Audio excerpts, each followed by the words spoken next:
اعوذ باللہ من الشیطان الرجیم بسم اللہ الرحمن الرحیم۔ حاضرین و سامعین، السلام علیکم ورحمۃ اللہ وبرکاتہ۔ طب روحانی میں آپ سب کو خوش آمدید کہتا ہوں۔ امید ہے کہ آپ سب خیریت سے ہوں گے۔ اللہ تعالیٰ آپ سب کو اپنی حفظ و امان میں رکھے۔ اللہ تعالیٰ آپ کو برکتیں عطا فرمائے، خوشیاں عطا فرمائے۔ ایک صاحب نے مجھ سے یہ کوشچن کیا تھا کہ خواب میں رونا یہ کس چیز کی دلیل ہے، تو لازمی سے مجھے جو ہے اس کی آپ تعبیر بتائیں۔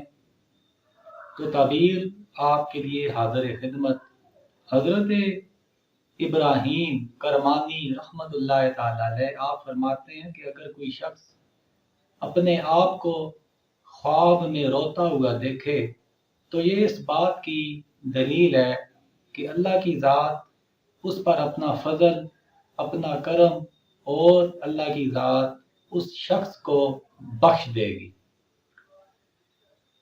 آپ فرماتے ہیں کہ اگر خواب میں اس شخص نے اپنے آپ کو روتے ہوئے دیکھا کسی علم کی مجلس میں، یا اپنے گناہوں کی شرمندگی کی وجہ سے، یا پھر قرآن مجید کی تلاوت کرتے ہوئے اس نے اپنے آپ کو خواب میں روتے ہوئے دیکھا، تو یہ اس چیز کی دلیل ہے۔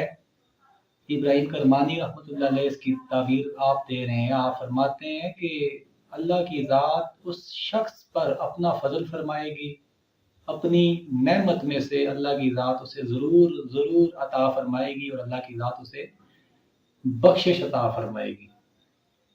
تو امید ہے کہ آپ کو میری یہ بات سمجھ آئی ہوگی۔